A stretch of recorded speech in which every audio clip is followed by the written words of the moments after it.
কি গো, এখনো ঘুম ভাঙলো না?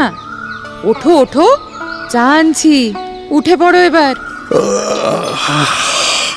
কটা বাজে এখন? 8:05। ওঠো তো এবার। সবে 8:05। ওহ, এখন উঠবো না, আর একটু ঘুমোতে দাও প্লিজ। রোজই তো সকাল সকাল উঠে পড়া, আজ একটা বাড়তি ছুটি পেয়েছি। কোথায়? ঠিক আছে, উঠতে হবে না, চা আনছি, বিছানায় শুয়ে শুয়েই খেয়ে নাও। হ্যাঁ, সেই ভালো, চাটা এখানেই আনো। ভেবেছিলাম 10টা-5টার অফিস করব না, নিজের ব্যবসা করব, স্বাধীন জীবন কাটাবো। তার হলো কই, সেই সকাল থেকে রাত্রির পর্যন্ত পরিশ্রম। নাও চা ধরো, সরো তো সরো, তোমার পাশে একটু বসি। বুঝলে শ্যামলী, ব্যবসা ট্যাবসা না করে 10টা-5টার কলম পেশার চাকরি অনেক ভালো ছিল, অনেক আরাম। তা ঠিক, আরামটা পেতে, তবে এমন আয়েশের জীবনটা পেতে না। গুনামাইনের চাকরিতে কি আর এত স্বাচ্ছন্দ্য আসে? তা বটে। এই বাড়ি গাড়ি, ক্লাব মেম্বারশিপ, এসব তো আর কপালে জুটতো না।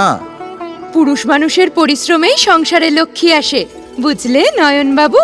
সেই, আর আমার সংসারে মা লক্ষ্মীর আশীর্বাদ দেখেই তো তোমার বাবা আমার সঙ্গে বিয়ে দিলেন, নইলে এমন ডানা কাটা পড়ি অন্য কারুর ঘরে গিয়ে উঠতো। হ্যাঁ, তা সে সব বাবা মায়েরাই মেয়ের জীবনের সুখ শান্তির কথা ভেবে তবেই বিয়ে দেয়। বেশ, বুঝলাম। আচ্ছা, আজকে একটু ঘুমোতে দিলে না কেন গো? সাত সকালে একেবারে চা নিয়ে এসে হাজির করলে। শোনো, এখন মোটেই 7 সকাল নয়, 8 সকালও পেরিয়ে গেছে। তাছাড়া কখন যে তিনি এসে হাজির হবেন কে জানে। কে আসবে? কার কথা বলছো? কার আবার? তোমার সেই হার হাবাতে বন্ধুর। ছুটির সকালে দুজনে বসে একটু গল্প করব, তার উপায় আছে? সকাল হলেই আসামি হাজির। আরে বাবা, ও তো আর রোববার সকাল ছাড়া আসে না, আর আজ তো আর রোববার নয়। এলেই হলো আর কি। তুমি পারো বটে, ওই একটা হাবাতে ছোকরাকে কি প্রশ্রয়টাই না দাও। দূর বাবা, প্রশ্রয় আবার কি? ছেলেবেলার বন্ধু যে। কি ছিরি বন্ধুর? চাল নেই, চুলো নেই, তিনকুলে কেউ নেই, তিনি হলেন নয়ন রায়ের বন্ধু। নামখানাই বা কি? গোপাল। কেন? গোপাল নামটা কি খারাপ? স্বয়ং বিদ্যাসাগর মশাই তো এই গোপাল নামটাকে বিখ্যাত করে দিয়ে গেছেন। তা তো বটেই, গোপাল বড় সুবোধ বালক। এ তো আবার শুধু সুবোধ নয়, অপদার্থ। চিরটা কাল কিন্তু ও এমন ছিল না, জানো। ওর বাবা মায়ের বড় আদরের ছিল, আর সেই জন্যই তো ওর নাম আদরের ননী গোপাল। অবস্থাও ওদের মন্দ ছিল না। ওর বাড়ি গেলে ওর মা আমাকে কি যত্নই না করতেন। আমার মা নেই জেনে একেবারে নিজের ছেলের মতো দেখতেন। আসলে ঠিক অপদার্থ নয়, গোপাল হচ্ছে হতভাগা। তা তোমার ননী গোপালের ননী কোথায় গেল? সংসারের তাপে ননী গলে গিয়ে শুধু গোপাল পড়ে আছে বুঝি? সে এক মজার কথা, জানো। আমরা সেবার হায়ার সেকেন্ডারি পরীক্ষা দেব, তখন একটা সিনেমা এসেছিল, ননী গোপালের বিয়ে, চিন্ময় রায়ের সিনেমা, খুব মজার। কিন্তু ফল কি হলো? সবাই ওর পেছনে লাগতে শুরু করলো, ক্ষেপে একবারে ফায়ার হয়ে যেত শুনলেই। শেষে পরীক্ষার ফর্ম ফিল আপের সময় কেঁদে কেটে মার সঙ্গে ঝগড়া করে হয়ে উঠল গোপাল ভট্টাচার্য। ননী পড়ল খসে। তা ভালোই হলো, যাক, শেষ পর্যন্ত হায়ার সেকেন্ডারিটা পাশ করেছিল, নাকি তাতেও গাড্ডা খেলো? না না, ভালোই রেজাল্ট করেছিল, আর কলেজে ভর্তিও তো হলো। তারপরেই সব কেমন গোলমাল হয়ে গেল ওর। কেন? খুব অল্প দিনের মধ্যেই ওর মা বাবা দুজনেই মারা গেলেন। এমনিতেই একটু সাদা সরল ছেলে, কাকারা পুরো ঠকিয়ে নিল। বাড়ির পিছনের দিকে একটা এঁদো ঘরে ওকে থাকতে দিয়ে পুরো বাড়িটাই হাতিয়ে নিল। সব মিলিয়ে কি একটা বাউন্ডুলেপনা পেয়ে বসলো, কিছুতেই আর কিছু করে উঠতে পারলো না। ওর জন্য আমার খুব খারাপ লাগে, জানো। তোমার লাগে, আমার খারাপ লাগে না। প্রতিটি রবিবার 9টা সাড়ে 9টা বাজলেই এসে হাজির, অয়ন আছিস? আর তুমিও বলিহারি, আয় গোপাল বস, এই চা দাও, গোপাল এসেছে। গোপাল, জল খাবারটা খেয়ে যা। বড় অদীক্ষেতা তোমার। তোমারই বা ওর ওপর এত রাগ কেন গো? সত্যি তো, ও তো বড় অসহায়। পয়সা না থাকলে যা হয়, কোনো বন্ধুই তো আর ওকে পাত্তা দেয় না। আর গোপালটা একটু মুখ চোরা, সবাইকেই এড়িয়ে চলে। তবে তোমাকে একটু ভয় পায়। আমার কাছে যা একটু প্রাণ খুলে কথা বলে। শুধু কথা বলে, টাকা ধার চায় না? দাও তো ধার, ঠিক কি না? না, ধার দি না তো। দাও না, আমি নিজে দেখেছি তুমি ওকে টাকা দিচ্ছ। ও ধার নয়, এমনি দি। আচ্ছা, ধার দিলে ও কি শোধ দিতে পারবে? আর তাই তো এমনি দি। সে আর কতই বা, 10-20 টাকা। ওর মায়ের আদরের কথা মনে পড়লে না দিয়ে পারি না। আর আমার তো আর কোনো অভাব নেই। অভাব নেই? তোমারও তো টাকার দরকার। আর কিছু টাকা হাতে এলে ব্যবসাটাও তো বাড়াতে পারতে। তা না, দান ধ্যান হচ্ছে। যা, 10-20 টাকা আবার দান ধ্যান। অয়ন আছিস? অয়ন, ওই হলো তো, এসে হাজির তোমার ননি গোপাল। অসহ্য। আরে রাগ করে না, যাও দরজাটা খুলে দাও। কিরে এখনো বিছানায়? 9:30 বাজে। না রে, অনেকক্ষণ উঠেছি, শুধু বিছানাটাই ছাড়িনি। আজ একটা বাড়তি ছুটি পেয়েছি না, একটু আয়েশ করে বিছানায় বসেই চা খেলাম। আজ সরকারি ছুটি, তাই ভাবলাম বাড়িতেই তো আছিস, তোর কাছে একবার যাই, একটু দরকারও আছে। ঠিক আছে, বস, চা খা, আমি একটু ফ্রেশ হয়ে আসছি। শ্যামলী, 2 কাপ চা পাঠাও। আর তুমিও তোমার চাটা নিয়ে এসো।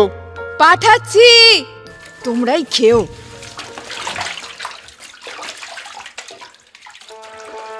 অয়ন, তোর বউ কিন্তু আমাকে একদম দেখতে পারে না।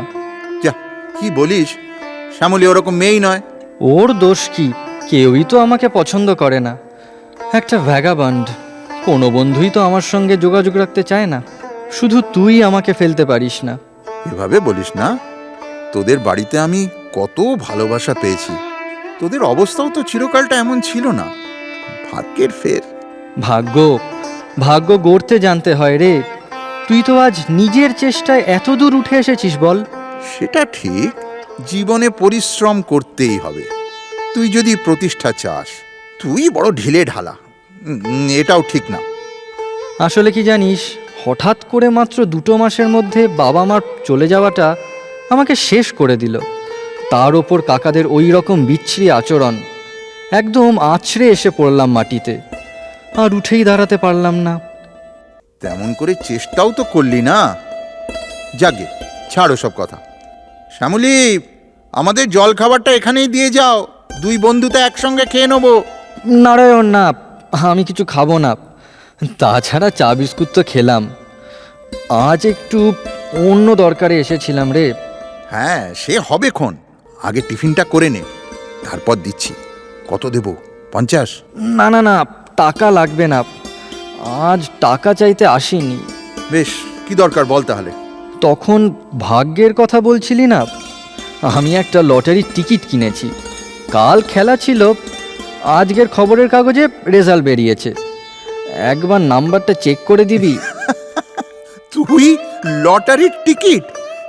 এই ভাগ্য নিয়ে? হ্যাঁ, দেখ না একবার, আমি তো আর খবরের কাগজ রাখি না। দাঁড়া দাঁড়া দেখছি। শ্যামলী, আজকের পেপারটা দিয়ে যাও। দে, কই তোর টিকিটটা দেখি। টিকিটটা বাড়িতে আছে, একটা কাগজে নাম্বারটা লিখে এনেছি। এই নাও পেপার। হ্যাঁ, দাও কাগজটা, দে গোপাল, দে। পার ভাগ্যলক্ষ্মী বাম্পার। গোপাল, তুই কি করেছিস? এ যে একেবারে ফার্স্ট প্রাইজ, 2 কোটি টাকা। কি কি বলছো গো? ফার্স্ট প্রাইজ গোপালদা পেয়েছে? পেয়েছে মানে 2 কোটি টাকা। ধুর, কি ফার্স্ট প্রাইজ? ঠিক দেখেছিস তো, আমার ভাগ্যে তাও আবার 2 কোটি টাকা। ওরে ওরে গোপাল, তুই যে কি কাণ্ডমাণ্ড করে বসে আছিস, একেবারে 2 কোটি। ওরে পাগলা, তুই তো রাতারাতি একেবারে রাজা মহারাজা হয়ে গেলি রে। সত্যি গোপালদা, কি কপাল আপনার। এতদিন শুনে এসেছি কপালের নাম গোপাল, আর আজ দেখছি গোপালের নাম কপাল। গোপালদা, আপনার বন্ধু সারা বছর, না সারা বছর কি, সারা জীবন খেটে খুঁটেও এত টাকা রোজগার করতে পারবে না, আর আপনি রাতারাতি কোটিপতি, তাও আবার ডাবল ডাবল কোটিপতি। কপাল, সবই কপাল। থাক থাক, শান্ত হও, সবাই শান্ত হও। বল গোপাল, এবার কি করবি? একটা কাজ তুই খুব ভালো করেছিস যে টিকিটটা ঘরে রেখে বেরিয়েছিস, নইলে জানাজানি হলে ওই টিকিটটার জন্য তুই খুনও হয়ে যেতে পারতিস। যাক, এবার বল কিভাবে সবটা সামলাবি? কি জানি, আমার মাথায় কিছুই আসছে না। কি করা উচিত এখন আমার? একদম মাথা ঠান্ডা করে শোন গোপাল। প্রথম হলো গোপনীয়তা। এই খবরটা যেন অন্তত 1 2 কেউ জানতে না পারে, অন্তত 2 দিন। তারপর তো জানাজানি হবেই, তখন হলেও কোনো পরোয়া নেই, ততক্ষণে টাকাটা ব্যাংকের অ্যাকাউন্টে ঢুকে যাবে। তুই যে কাজটা করবি সেটা এবার মন দিয়ে শোন। হ্যাঁ বল, শুনছি। আজ ছুটির দিন, সারাদিন বাড়ি থেকে বেরোবি না, কারুর সঙ্গে একটা কথা টথাও বলবি না, যাতে মুখ ফসকে না বেরিয়ে যায়। বেশ, তাই করব। আগামীকাল ঠিক সকাল 10টায় খুব সাবধানে ওই টিকিটটা নিয়ে চলে যাবি ব্যাংকে যেখানে তোর অ্যাকাউন্ট আছে, গিয়ে সোজা ম্যানেজারের কাছে টিকিটটা স্যারেন্ডার করবি। তারপর যা যা করার ওরাই করে দেবে। এ কি হাসছিস কেন? আসবো না, আমার তো কোনো ব্যাংকেই কোনো অ্যাকাউন্ট নেই, টাকাই নেই তো আবার ব্যাংক অ্যাকাউন্ট। কোনোদিন গেছি নাকি ব্যাংকে? তাহলে একটা কাজ কর, কাল ব্যাংকে গিয়ে প্রথমেই একটা অ্যাকাউন্ট খোল, তারপর টিকিটটা স্যারেন্ডার কর। অ্যাকাউন্ট খুলবো, তার টাকা কোথায়? ওরে পাগলা, এখন আর অ্যাকাউন্ট খুলতে টাকা লাগে না, 0 ক্যাশেই তো হয়। না দাঁড়া, এত বড় একটা ট্রানজাকশন হবে আর ওদিকে 0 ব্যালেন্স, না, বিচ্ছিরি হবে ব্যাপারটা। তুই 5,000 টাকা দিয়ে আগে একটা অ্যাকাউন্ট খোল। 5,000? অত টাকা আমি কোথায় পাবো? কেন গোপালদা, আপনার বন্ধু দেবে, আমরা দেব। আরে গোপালদা, আপনি এখন কোটিপতি, পরে না হয় ধার শোধ করে দেবেন, এখন তো আপ বান গয়া করোড়পতি। হ্যাঁ, শ্যামলী ঠিক বলেছে, আমি তোকে 5,000 টাকা দিচ্ছি, তুই এখনই নিয়ে যা। তারপর যেমন যেমন বললাম, সকাল 10টা ব্যাংক, বসাচ্ছি। আমি কি এত সব পারবো? ব্যাংক ফ্যাংকের এত ঝামেলা। খুব পারবেন, টাকা হাতে এলেই মানুষের বুদ্ধিও বেড়ে যায়। এই নে 5 আছে, কাল সকালে একটা পেন, এই টাকাটা আর টিকিটটা নিয়ে ওই তেমাথার যে স্টেট ব্যাংকটা আছে না মোড়ের মাথায়, ওখানে চলে যাবি। ঠিক আছে, আজ উঠি তাহলে। আর একটু বসুন না, আর 1 কাপ চা দি, 2 বন্ধুতে বসে বসে খান, এক্ষুনি আনছি। উফ, দারুণ লাগছে গোপাল, আমি এখনো শখটা কাটিয়েই উঠতে পারছি না। এখন সব ভালো ভালো মিটে যাক, তারপর আমাদের পার্টি হবে, বুঝলি? আর সেদিনকে তুই খাওয়াবি রে হতভাগা, তুই। হ্যাঁ, একদম। কি ভাবছো অয়ন? দারুণ একটা ঘটনা। গোপাল কিন্তু এখন আমাদের চেয়ে অনেক বেশি বড় লোক। তাই তো। 2 কোটি টাকা কেটে কুটে হাতে যা পাবে, বছরে তার কত সুদ হবে বলো তো? বাবা, আমি তো ভাবতেই পারছি না। কেন কেন ভাবতে পারছো না? আমি তো সবটা ভেবে ফেলেছি। কি ভেবে ফেলেছো? প্রথমটা আমিও এতটাই উত্তেজিত হয়ে পড়েছিলাম যে মাথা কাজ করছিল না, বুঝতেই পারছিলাম না ঠিক কি করা উচিত। উত্তেজনা মানে? উফ, 2 কোটি টাকা! যাকে এখন সব খুব সুন্দর প্ল্যান হয়ে গেছে, টিকিটটা ক্যাশ করে নিতে পারলেই গোপালের আর কোনো অসুবিধে হবে না।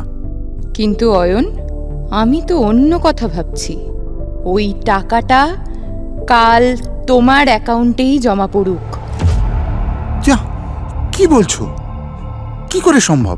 টিকিটের গায়ে তো মালিকানা লেখা নেই, যে জমা দেবে সেই টাকাটা পেয়ে যাবে, ঠিক? হ্যাঁ, পাবে। আর সেই জন্যই তো এত সাবধানতা। তাই? তাহলে তুমি কাল সকালে ওই টিকিটটা তোমার অ্যাকাউন্টেই জমা করবে। কি বলছো তুমি? টিকিটটা আমি পাবো কোথায়? কেন? গোপালের কাছে? গোপাল আমাকে টিকিটটা দিয়ে দেবে? তুমি কি বলছো, দিয়ে দেবে? আরে বাবা, গোপাল একটা ভ্যাগাবন্ড, ওকে লাখখানেক টাকা ধরিয়ে দিয়ে টিকিটটা চেয়ে নাও। চাইলেই ও দিয়ে দেবে বলে তোমার মনে হয়? গোপাল এখন টাকার গন্ধ পেয়ে গেছে, সে কেন দেবে? অয়ন, আমিও কিন্তু রক্তের গন্ধ পেয়ে গেছি। ওই টিকিটটা চাই আমাদের, যে করেই হোক। আগে টাকার লোভ দেখাও তুমি, আর তা না হলে... না হলে? না হলে কি? ও যদি কিছুতেই দিতে না চায়, 1 লাখ, 2 লাখ, 3 লাখেও, তখন? দেবে দেবে। টিকিটটা ওর কাছে একটা কাগজ মাত্র। যেই চকচকে নোটগুলো হাতে পাবে ভিখারিটা, দেখবে ঠিক দিয়ে দেবে। যদি তাতেও না রাজি হয়? তুমি এখনই ওর বাড়ি চলে যাও। বলেছিলে না গোপাল বাড়ির পেছন দিকে একলা একটা একটেরে ঘরে থাকে? ওর হদিশ কেউ করবে না। মানে কি করতে বলছো শ্যামলী? আগে ভালোভাবে বলো, টাকার লোভ দেখাও। তাতে রাজি না হলে তোমার লাইসেন্স রিভলভারটা সঙ্গে নিয়ে যাও। অসম্ভব, আমি পারবো না। সত্যি কথা বলতে, টাকাটার জন্য আমারও এখন লোভ হচ্ছে, তাই বলে গোপালকে খুন করব? কি বলছো তুমি? না, ভয় দেখাবে। রিভলভার দিয়ে ভয় দেখাবে। খুন করবার দরকার না হলে খুন করতে যাবে কেন? প্রাণেও বাঁচবে, সঙ্গে কয়েক লাখ টাকাও পেয়ে যাবে গোপাল। টিকিটটা ঠিকই আদায় করা যাবে। এখনই যাও, মনে হয় বাড়িতেই পাবে ওকে। তা ঠিক। ও যদি আমার কথা শুনে চলে, হ্যাঁ চলবেই মনে হয়, তাহলে আজ আর বাড়ি থেকে বেরোবে না, থাকবে। 2 কোটি টাকা তো। শোনো, গাড়ি কিংবা বাইক নিয়ে যাবে না, লোকের নজরে পড়ে যাবে। ওই হাভাতের ঘরের সামনে বাইক দেখলে ঠিক লোকের চোখে পড়ে যাবে। তুমি বরং হেঁটেই যাও। হ্যাঁ হ্যাঁ হ্যাঁ, ঠিক বলেছো। যাও যাও, আর দেরি করো না। শুভস্য শীঘ্রম। হ্যাঁ হ্যাঁ। এই সামনের রাস্তাটা দিয়ে না যাওয়া ঠিক হবে না। বাড়ির পেছন দিকটা দিয়ে যাই, ওদিকটা একেবারে ফাঁকা। যাক, কারণ নজরে পড়িনি বাবা। চাপ বাবা, তো দরজা বন্ধ। গোপাল কি হরিমটর চড়িয়ে ঘরে ঢুকে পড়লো নাকি? 2 কোটি টাকার স্বপ্ন দেখছে তো। এ কি, দরজায় তো তালা দেওয়া, এখনো ফেরেনি। অনেকক্ষণ তো আমার বাড়ি থেকে বেরিয়েছে। ওটা কি? তালার গায়ে কি ঝুলছে?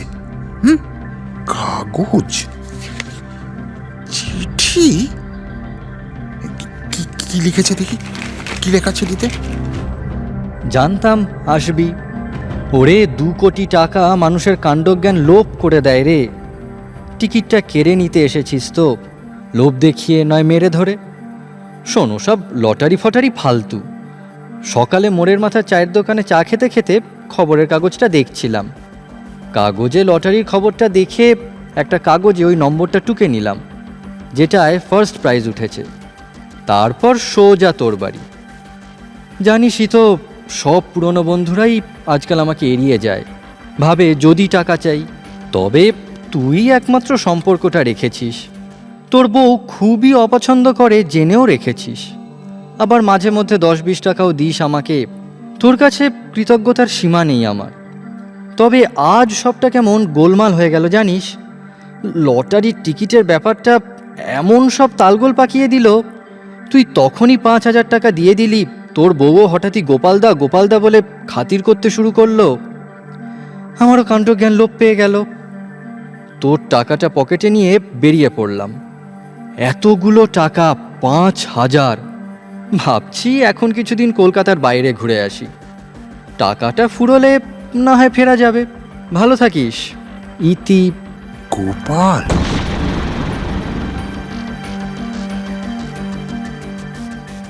এতক্ষণ শুনলেন টাইমস অফ থিয়েটারের উর্মিমালা বসুর অনলাইন মাস্টার ক্লাসের ছাত্রছাত্রীদের উপস্থাপনায় অলোক রায় ঘটক রচিত নাটক লটারি। পরিচালনায় উর্মিমালা বসু, অভিনয় সৌম্যদীপ্ত রায়, শৌর্যা ঘোষ, সৌভিক মুখার্জি, সঞ্চালনায় আহেলি মসিদ, আবহ ও সম্পাদনায় নিহার রঞ্জন চক্রবর্তী। প্রচার গ্রে অ্যান্টেনা। প্রযোজনা Times of theatre school of drama.